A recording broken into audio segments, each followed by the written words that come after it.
buyer. So let's assume that you're looking to go like seller direct, right? So you're going direct to seller. You're trying to find someone that's interested in selling their property. So you go knock on the door, and I'm going to avoid all of the like collecting the data to get to this point. I'm a big believer that you should not just go door to door to door to door, like 123 Main Street, 124 Main Street, 125 Main Street.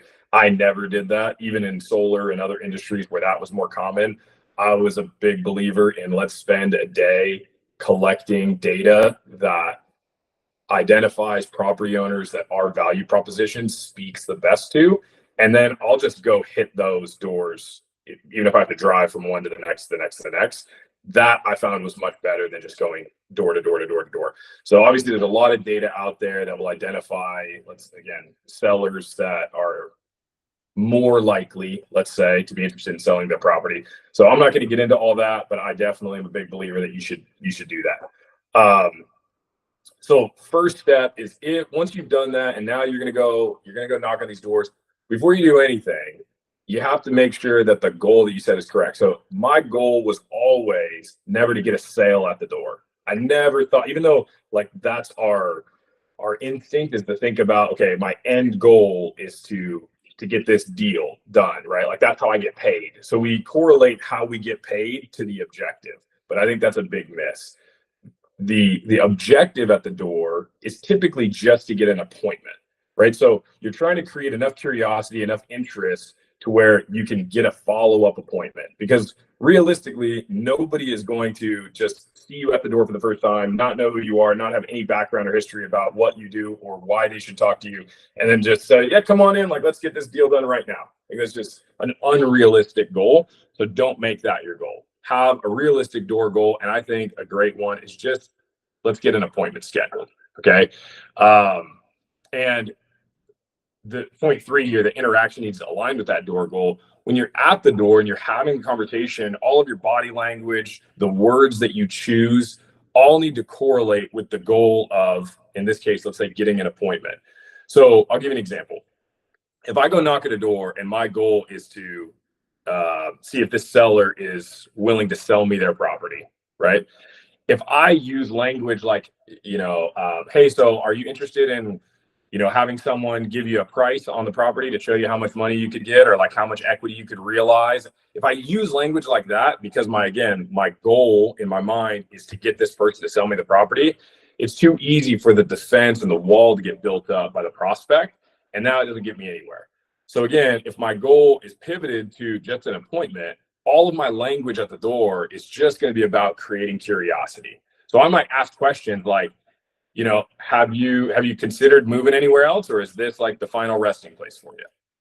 Right? Like just something as simple as framing the question in a way that gets them at least open to discussing whether or not that's something that they might just be curious about. And then once I feel like that curiosity is established, then I can move to the next step, which is trying to get an appointment. So again, just make sure that the language, whether you want to call it like the script that you use, is all geared toward what your correct goal is, which again, my opinion, should be scheduling an appointment, not getting a sale.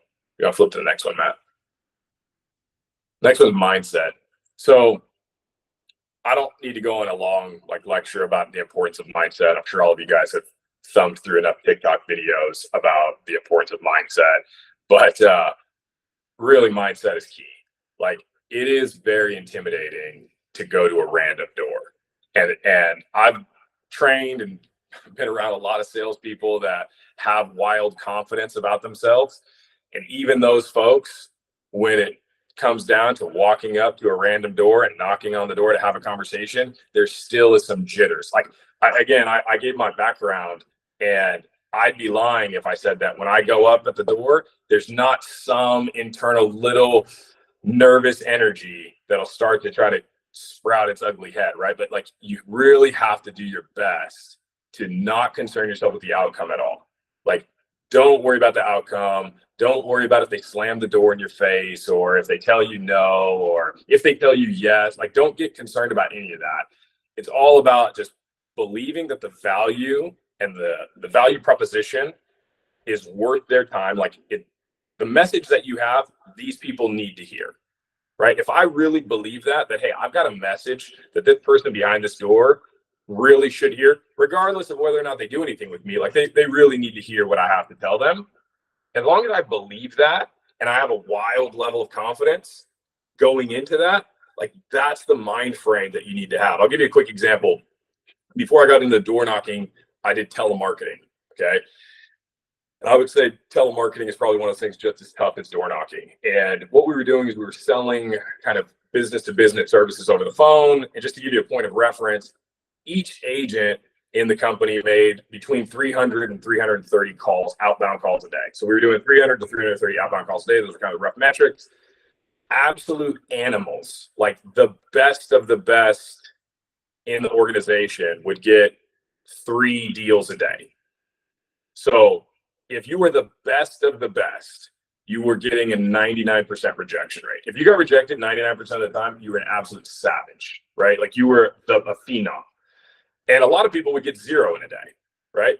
And so what I learned in that environment, because as soon as I got into it and I saw just the dramatic difference of some people that were getting 3, 4 a day and then other people just 0, 0, 1, 0, 0, 0, I wanted to look at what those folks that were having consistent success were doing. And what I found was they had a delusional level of confidence going into every call, right?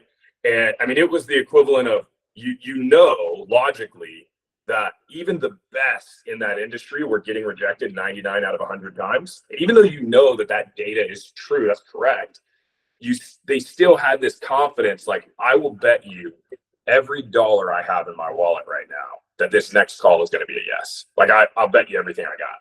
I know it's going to be a yes. And that's so far away from reality that's why I say you have to be a little bit like almost delusional about it.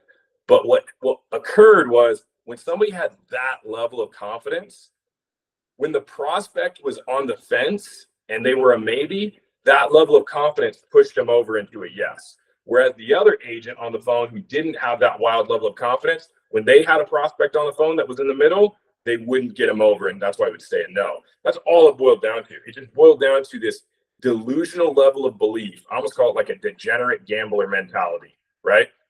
Not to tie back into the poker in slide 2, but it really is almost that level of, I'll bet you every dollar I have that the next call is going to be a deal. And then when it's not, right, the next call that you make is like, okay, well, I don't have any more money left, but I got a new pair of shoes. I'll bet you these pair of shoes right now that this is the one that's going to hit, right? Or I don't have my watch on, but I'll bet you my watch that the third call is going to be the one that's going to, like, it's that level of delusional belief that you have to keep in your mind. And I would honestly say that is the most difficult part. The script, it's not very difficult. Once you get that down, you say something that's the same thing 15 or 20 times. It's really simple, but it's that level of belief after being told no, no, no, no, no, no, no, no again, no, no, no, 4 more no's, that after that, you still have that belief that I guarantee you this next one's going to be the one. I guarantee it.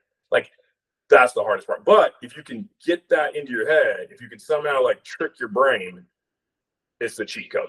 Like, that's how you win. So, Zach. Yeah. So for everyone, Zach and I have this addiction to becoming better at everything we do. Whenever we're trying to do something, for some reason, him and I are very similar in the sense of like we're addicted to becoming better. So we do play poker a lot. What's the one thing I tell you every time before we go into the I know, don't get concerned with the outcome. I'd say we're not playing outcome based. We're playing process based. We want to make sure we're making the right decisions at the right time. Let the outcome, regardless of the outcome, be happy with how we played based on our decision-making skills. And I feel like that's exactly what you're saying here. Same thing when you're doing wholesaling, door night, whatever it is. Don't be outcome-based. Outcome's not the goal. It's the process is the goal, and being perfect at that. So Correct. All right, let's go to the next one. All right, so now how to knock a door, okay? So I'm not going to get into like scripting and specific script. We'll talk a little bit about that at the end, but again, everybody kind of has a different goal and what they're trying to accomplish. So I don't want to get too hung up on the scripts, but there are, again, just some fundamentals that we can go through that regardless of what your goal is at the door, these are going to be good tips for you. So first step, knock at the door first, okay? Ring the doorbell if they don't answer. I don't know why this thing does that. I think if I put 2 thumbs up, there's like something that goes in the background. Matt, you wish you did that. So knock the doorbell first. Or excuse me, knock the doorbell. Knock the door first. Use the doorbell as last resort. Anybody have any idea on why you don't want to ring the doorbell? It's kind of a fun game. Nobody has any idea? Is it because there's cameras nowadays? Close. Yeah, ring doorbells will get you. No guesses. Amazon delivery. Irritation or I don't know. Amazon delivery. Okay. I get so many Amazon deliveries all the time. And what does the Amazon delivery people do? They ring the doorbell, put the package down, turn around and leave. So like I'll get my doorbell rung, and my wife, she enjoys buying things. Let's just say that. And so Why'd you talk quieter? Yeah. So my wife enjoys buying things, and so we get all kinds of deliveries all the time. Okay. And I'll tell you that I've never had an Amazon delivery driver ever knock on my door. It's always ring the doorbell. So a knock on the door is, I think these days, almost a little like subconsciously different than you're just used to hearing a doorbell ring. And that's one of the goals, is to just have a slight variation. So I always like knocking on the door. And then this next thing might sound a little silly, but if you can lean against, so a lot of people will have either like a pillar in the, a couple pillars in the front, or maybe they have a wall that comes out. If you can lean your body up against any portion of the house, it really does two things. It will almost calm your own nerves. And there's probably some psychological reason to this that I don't know the term for, but I know that it's true. If you can lean up against something, it will calm your nerves down a little bit. And when the person answers the door, it feels like a more relaxed conversation, right? Like I'm leaning against this right now, and all of you that are looking at me, it appears that I'm very relaxed. If I was standing like this and I'm having this conversation with everybody, right, it doesn't appear as though I'm as relaxed. So at the door, you want to have a relaxed energy about you. And so leaning against something just makes the prospect feel like, all right, I'm disarming, right? And that's part of the goal. So lean up against something if you can. A couple of quick tips I'll give you to get the homeowner open the door. Depending on neighborhoods and stuff like that, sometimes you get people that are a little more timid to open the door for you, and they'll want to talk through the door, or sometimes even they'll open the door, but they'll have one of those really thick security metal screen gates where you really can't see the person very well. You absolutely want to do everything in your power within reason to get them to fully open the door and have a face-to-face conversation with you. Okay. And so just a couple quick little things I'll go over is, if somebody's talking to you through the door, like giving you who is it, who's there, you need to respond, but respond in a way where you're kind of acting like you can't hear them very well.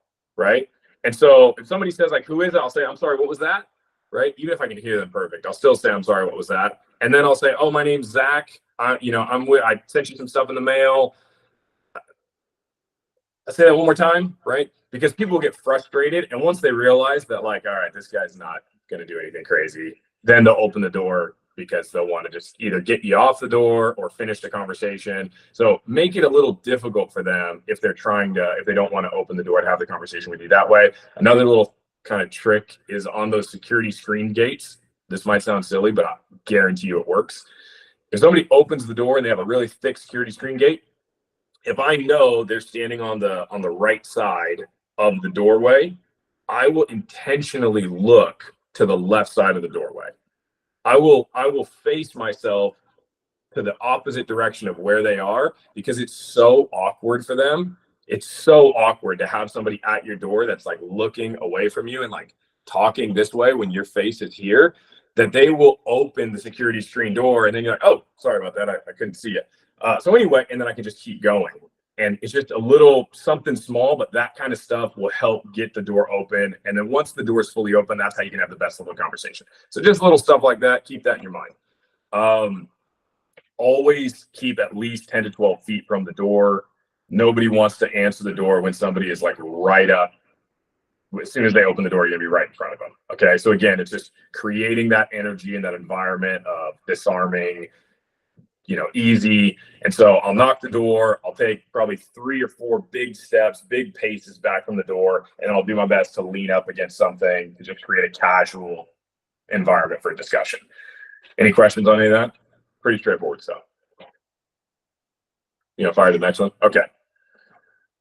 First step, do not be overly friendly. Okay. I know there's a lot of people that will talk about you have to make a friend. So I don't know if anybody's ever had like any, I guess, official like door-to-door training. But again, I've worked in several industries that have a lot of door-to-door, again, solar being one of them. And there's this, I think it's terrible advice to make a friend at the door. Okay. And make a friend at the door is you knock on the door. And if I'm talking to Matt, I'll knock on the door. Matt opens the door. Hey, Matt, how are you doing? My name's Zach. I just wanted to stop by really quick. And you go in with this energy that's like super high energy, great, big enthusiasm. Love the boat that you have outside. My uncle has one that's the same, that kind of stuff. Okay. Like maybe that worked like 20 years ago or something, but I can tell you this, that has been ingrained in so many door-to-door salespeople, and they've all gone out and used that like system of being overly excited and energetic, that I think it really now just screams to the person to the homeowner, it screams, I'm about to sell you some shit. Like that's what it just yelled at them. And that's what you want to avoid. Okay. So instead, I go in with a very, very, very almost monotone level of energy. Okay. So if Matt answers the door, I'll say, hey, Matt, like literally that level of energy. Hey, Matt. Matt might give me kind of a look like, who is this guy and how does he know my name? And I'll say, hey, Matt, my name's Zach. I sent you some stuff in the mail. I don't know if you had a chance to take a look at it. Again, that level, that energy, right? And the reason I do this is really for two reasons. The first is I don't know Matt. Okay. So there's no reason that I should be like overly excited to see Matt. It's not like Matt and I have been great friends since high school and we're catching up and hey, how are you? Good to see it. Like, I don't know who he is. He doesn't know who I am. Okay. So that like overly energetic enthusiasm, it feels fake because it is. Okay. And so people sense that right away. So that's the first step. Number two is if Matt is somewhat of a monotone, he's not a very energetic guy himself. I'm sure that a lot of you heard, have heard the term like mirroring the prospect. Everybody heard mirroring your prospect? Well, everybody's on mute, so that's okay. I'm going to assume that you have, but if not, effectively, when you're selling, okay, so when you're selling, you want to have kind of the same level of energy. So the pace that I speak, the tone that I'm speaking in, the volume, how loud I am, all of that stuff needs to be fairly close to the person that I'm talking to get the best result back. Okay, and so if Matt is kind of a low energy monotone guy and I'm super high energy, it's very difficult to go from super high energy back down to being kind of matching in a monotone way. It doesn't feel natural. High energy people are high energy. Okay. They don't go high energy and then back to kind of monotone solemn. It's not how it works. So, however, if I go in kind of monotone energy and then I start to feel that Matt's a super friendly guy, he's got a lot of energy and enthusiasm, I can bring my energy and enthusiasm up gradually, and that feels more natural to go from kind of a lower monotone energy and then be able to bring it up. That feels natural. We've all experienced that in some ways. I'm sure we've all been in a group of friends before. Conversation starts pretty casual. Then people start making jokes and people start laughing and the energy comes up and the vibe gets louder. And the next thing you know, you're getting told to be quiet in the restaurant, right? Like that stuff like that is, I'm sure, happened to all of us. So it's natural to go from this energy up. It's less natural to start from this energy and come down. So just start here. And if you need to, if the prospect is high energy, you can always work your way up, but don't try to go the other way. Goal, again, like we talked about earlier, should always be about building curiosity. When I'm pitching somebody and having a conversation at the door, again, all of my language is focused in getting them to ask me a question. Once I can get the prospect to ask me a question, I kind of view that as my opportunity to close the deal. And again, my close at the door is getting an appointment. So if I can get them to say, I'll give you an example here. If I say something like, hey, so is this like final resting place, or have you ever considered, living someplace else or taking advantage of the equity of the property? If I can get them to say anything like, well, how much would you like? Yeah, I have, but how much would you offer? it's natural for us to want to jump into like, oh, okay, I've got somebody who's interested now. Now I'm going to go down the process of like, getting the sale done. Avoid that as, at all costs, because once you start giving too much information away and you answer all of their questions, it's very difficult to then get them to agree to have you come back to schedule another appointment. If they still have questions like, well, how much, like, what would you offer? And I say something like, hey, that's a really good question. Honestly, I just stopped by. I didn't know if you were going to be home. And I probably need to do like a really quick walkthrough. I wouldn't even expect to do something like that right now since I just came by unannounced. Why don't we do this? Do you have like, I don't know, 10, 15 minutes tomorrow around this same time? And then we'll just do a quick walkthrough together and I'll bring some more information for you. Because again, my goal is to just get them in the right setting where I can get the sale done. Okay. And the last thing I'll say about that is this. You will get people that say, well, why don't you could just come in right now. Okay.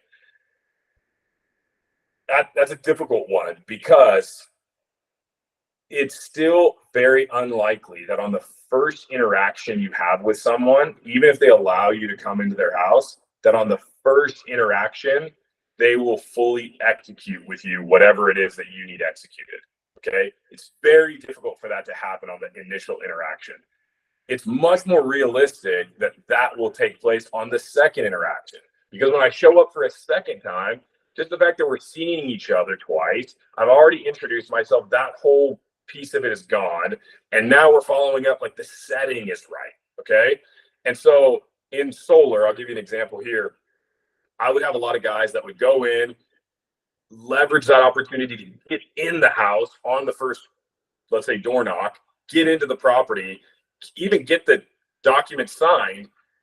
Those deals would have the highest level of cancellation. And it was because once you leave, the person starts thinking to themselves like, man, I don't even know this guy. Like, he just came in. I just let him in on, he knocked on my door randomly. I don't know if I trust it. And they start to get spooked, right? Whereas if I go have a conversation, we establish a time for me to come back and have a meeting. We schedule that for 2:00 the following day. Now I show back up at 2:00. On even a fundamental, like the most basic level, they've already seen that I've committed to my word. My word was I'll be back here at 2:00 tomorrow. And now it's tomorrow at 2:00 and I'm back here. So even just in a very simple way, I'm doing what I said I would do, and they can see that already. And there's the beginnings of a track record of when I say I'm going to do something, I'll do it. And so I'm just a big believer that it's better to kind of stop yourself short and go back versus just bulldoze your way into the house, even if you feel like it's possible. Okay. Again, I think that's I kind of wrapped a lot of this slide up in that last little bit there. And I want to get through everything so we can answer questions. Again, the last thing I'll say on that slide is just remember, giving too much information away will kill your deal at the door. You want to think of it as, I want to give just enough information to where the homeowner has a bunch of questions for me. And then I don't want to answer any of those questions, but just acknowledge like, hey, that's a really good question. Why don't we do this? Why don't I stop back by tomorrow at a time that, is convenient for you? We can sit down and run through all that stuff together. Does that sound fair? And I always end with sounds fair, right? Does that sound fair? Does that make sense? Something like that, because it's easy for someone to get okay, how do you handle, thank you, I got it taken care of? I would say, okay, so I'll just jump in on that one real quick and say, if someone says, thank you, I got it all taken care of, I'll just say, oh, okay, so you're already selling the property? Right? Oh, when did you list it? Right? Just ask them a very direct question that is realistic. Like that objection is what I would say is like a faux objection. And we'll talk about that. I think it's in the next coming slide, objection handling. But most of the time, that type of, oh, thanks, I got it all taken care of, is just a way that they're trying to get you off the door. Okay. Instead, if they say, oh, I got it all taken care of, I'll say, oh, is the property already listed? And now you're catching them in like, well, no, not yet, but and now they got to start to explain themselves. And through that explanation, it's going to allow me to then get my way back in. Does that make sense? Maybe. Okay. All right. So what do we got next? Getting the no. Okay. The prospect is going to say no, right? Like, you are not going to go to a door, give your little pitch, and the person's going to be like, I've been waiting for you to come by. I'm so happy. Right? Like, this is again, going back to realistic expectation. That's an unrealistic expectation to set for yourself. So instead of when you go through whatever your message is, or whatever your intro pitch is, and they say, no, I'm not interested. No, that's not something we'd be looking to do right now, whatever. Instead of getting like hung up on that and internalizing that as, oh, they told me no, like I go into every door as I'm gonna give my pitch. They're going to tell me no. My goal is to find out what the actual, like what the true objection, as I would call it, really is. And then I'm going to destroy that objection and I'm going to get what I want, right? But I fully anticipate and expect a no. I don't get defensive on it. I've trained a lot of guys that when they give their pitch and they really believe in their value, and then the person tells them no, they get like defensive about it and say things like, well, have you even looked into it at all? Have you even done this? Have you done that? Have you, like, don't get defensive. Just understand that that's the natural flow of how the conversation is going to take place. Again, best example I can use is this. If you're going to go buy some, I don't know, you go buy pants, okay? You go to the store, you go buy some pants. You get into your car. You drive all the way to the store. You park your car in the parking lot. You walk into the store. You find a store that has the pants you want to buy. You start looking through the different sizes or styles of these pants. The person who works there, who knows every kind of pants they have, where all of the pants are located, walks up to you and says, hey, is there anything I can help you with today? And your response is, no, I'm just looking. No, I'm good. Like, no, that's not true. You drove to that damn store because you want to buy pants. And even though that's the case, you still are telling the person who worked in that store and has all the information that you realistically want, no, I'm good. Okay? It's just we're programmed to say no. So don't get defensive when somebody tells you no at the door. Just understand, like, that's the way it works. It's fine. It's not a big deal. Okay? So now I go to why is getting a no good? Getting a no is good is because it's the first step in identifying what that true objection really is. Everybody has some reason that they haven't taken advantage of whatever your offer is, okay? That reason, they're not always going to give you up front. So to the person who asks, what about when they say, thanks, I'm all good, or thanks, I got it all taken care of? That's like a no, but again, it's a fake no, right? It's I just don't want to tell you why I haven't sold my house, or I don't want to tell you why I'm not interested right now, but I'm still going to try to tell you no, to hope that you just take off. So when they give me a no, I'm at least understanding that now we're in the sales dance with each other. Okay. They've told me no. I'm going to try to identify if that's a true no or if it's a faux no. And if it is a faux no, then I'm going to ask some additional questions to try to really bring up the true objection. Okay. And again, I'll say the last thing is this: make sure that your goal, again, it's all about goal, setting the correct expectation. Your goal should not be to turn a no to a yes, okay? The goal should be to turn a no to a maybe, okay? And the reason I say that is this: once somebody has vocalized no, okay, no, that's not something I want to do.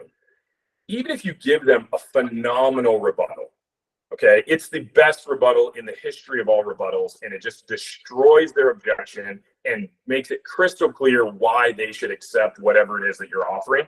Even if we imagine in like the most idealistic settings that took place, we're still human beings, and we've got ego and we've got pride. And so to go from I just told you no, and now you said 3 or 4 sentences to me, and I'm going to flip and go, oh, okay, well, in that case, yeah, 100% I want to do it. Like, it's just, again, it's not realistic. Can it happen? Sure. Will it happen most of the time? Absolutely not. However, if you give someone a great rebuttal, it is easier to get them to go from a no to, well, maybe. Perfect. That's great. I love maybes. Okay? So you're saying there's a chance. Maybe no Dumb and Dumber references, but you're saying there's a chance. So, like, that's the goal. It's just to get a goal to go from a no to a maybe. Let's jump to the next one, Max. I'm already at 11:40. It's taking. I'm going too slow. Okay. As far as objection handling go, I'm going to say the most important out of this slide, I would say, is the acknowledge, isolate, provide a solution, and then close. Okay. So when someone gives you an objection, always acknowledge the objection. So somebody says, hey, I'm not interested in doing this right now because of X, Y, or Z. Totally get it. That makes sense. Okay. I've even said, yeah, I can see that. Like, if it doesn't make sense at all, if there's like they give you their objection and in your mind you're thinking, that's probably the dumbest thing I've ever heard in my life. Okay. I'm not going to say that makes sense. I don't want to validate that, but I will say, oh, okay, all right, I see what you're saying, right? But I'm going to give some level of acknowledgement, and the reason is just people want to be heard, okay? And so if I don't have some level of acknowledging them, they're going to feel potentially like I'm not listening or I'm not hearing them. That acknowledgement just allows them to feel heard, okay? And again, there's probably some weird if I need to have like a psychologist or something with me, so give all the reasons for these things, but just people want to be heard. Next step is to isolate the objection. No, not that one. Next step is to isolate the objection. And this is really important for a couple of reasons, okay? Going back to the true objection versus like the fake or faux objection is if someone says, like, let's just use price, right? Because it's a really easy one. If someone says, oh, it's too expensive, right?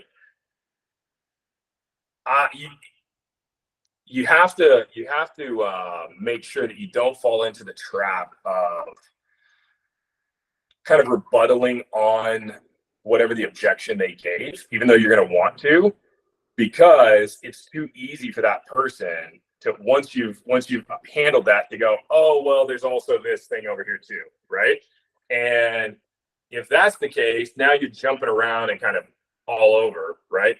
Instead, if someone says, hey, no, the price is too expensive, and I'm like, okay, no, that makes sense. I hear what you're saying. Well, let me ask you this question. Is like everything like, so is I don't like to say everything else that we've talked about, because that just sounds like somebody who's gone through a sales training course and like they're repeating something back. So I specifically mention what value propositions we've talked about in the discussion, but it's along the same lines of, hey, so if the price is too much, it sounds like you do like the A, the B.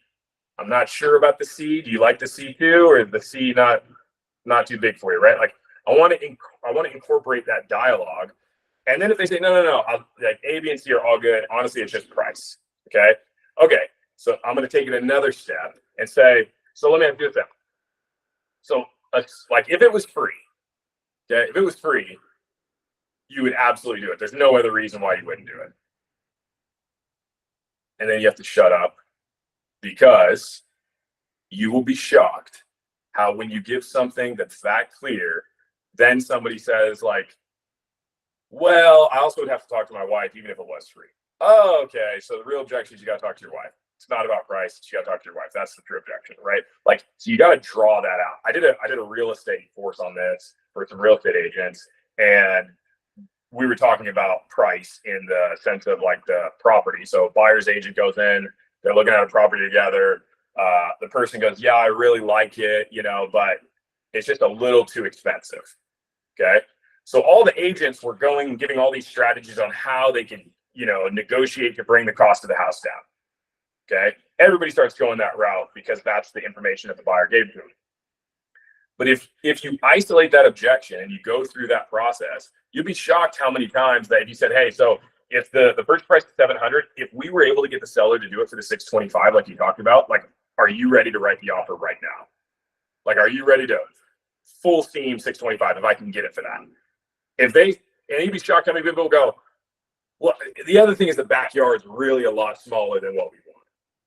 Oh, okay. So there's other stuff going on. It's not just the thing that you mentioned first. Okay. And so now if you go down this rabbit hole of doing everything you can to negotiate the price to be lower, and now you get there and you go back to your buyer and the buyer's like, well, it's really the backyard. You spent all that time and work and energy and effort for absolutely nothing. So just really make sure that you isolate that objection. And then if you can isolate it, make sure you provide the solution. And then closing is really straightforward.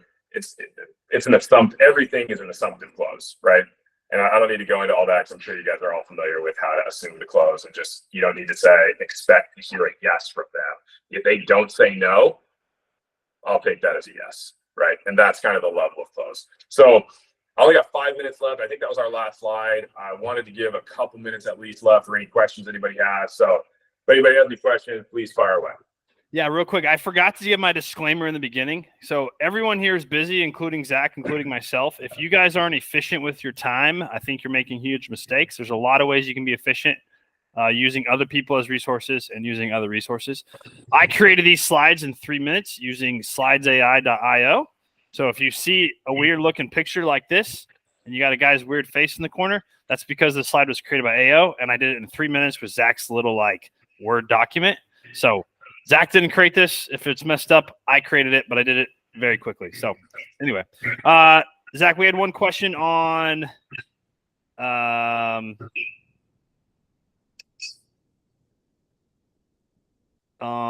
where was it? Oh, for real estate wholesaling, like when you talked about you didn't go into getting the data.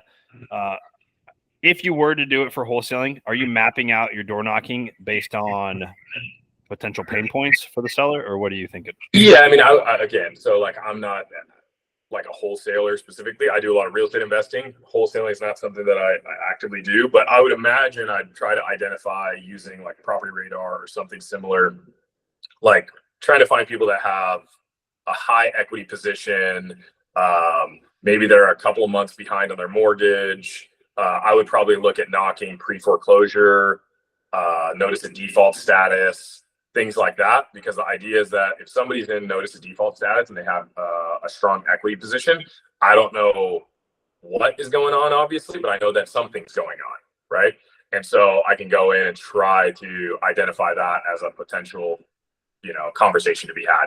One of the things I'll say too is that my intro, no matter what the industry was, when I was selling solar, I sold did mortgages look this way or fixed and flip opportunities this way. I always say, hey, I sent you some stuff in the mail. I don't know if you had a chance to take a look at it. Like that's my intro line, irrespective of the industry. So it's like, hey, Matt, so I know his name, obviously. I've got that data before. Hey, Matt. Matt goes, yes. Hey, Matt, my name is Zach. I sent you some stuff in the mail. I don't know if you had a chance to take a look at it. I don't say, hey, my name is Zach with ABC Company. I don't say, hey, my name is Zach. Like, I don't introduce myself outside of, hey, I'm Zach, and I sent you some stuff in the mail. I don't know if you had a chance to take a look at it. Idea is that it's intentionally vague, right? It's intentionally, they have no idea if I'm there to serve them some, a summons, or if I'm there, like they have no idea why I'm there. And that curiosity is what I'm looking for to get them to at least like give me 15 or 20 more seconds, because when you're at the door, that's really all you're looking for. It's just another 15, 20 seconds to get the conversation going. So that's my intro. If you guys want to try using that, I've had a ton of success with it. Yeah. One is there a specific time of day you door knock? And two, how many would you try to door knock in a week? Okay. So historically, evenings were the best because people were at home, right, in the evenings. However, over the last couple of years, with a lot more people doing remote work and working from home, I think you can still have a lot of success knocking during the day. I still would believe that afternoon, evenings is probably a better time to knock. If I had the option to knock anytime, I'd probably choose evening. But don't be exclusive with that. And then what was the other question? How long? How many doors a week would you, if you were going to do this full time? It depends on whatever your goal is. I mean, I would say like you have to at least do a certain amount to get yourself kind of in the swing of it. I would say minimum of 25 and then as many as you want. But like if you're going to go out and door knock, like you should do like a minimum of 25. Don't go out and like knock 3, right? Because the first 3, you're going to probably stumble, mumble, and rumble your way through anyway. So. Yeah. Hey, it's 11:49. I know you got a hard cutoff because you got that very big, important meeting at 12 o'clock, you clown. I can be there a little bit late. I can be there a little, but I got to talk there today. I'm going to do a little announcement. So. Yeah. What I was going to say is, guys, I talk to Zach. I have direct access to Zach on a daily basis, unfortunately. So if you guys have more questions for him, if there's more sales training that you think we could benefit from, shoot me a text with questions. I can get them over to him. I can create a little list of the answers, draft them up, and send them out to everyone. I have some just 10 minutes of talk I had planned for kind of how to relate this to wholesaling and kind of how to help you guys think. So I'm gonna cut you off, Zach. I'm gonna let you get your meeting on time. I was gonna say, if anybody has any questions too, they can. I think Matt has my IG on there, so it's really tricky when it's just Zach Downs. So add Zach Downs. So if you have any questions on anything, just shoot me a message. More than happy to help in any way that I can too. All right. Appreciate you, brother. Thanks, Matt. All right, everybody. Appreciate it. Luis, I'm not sure.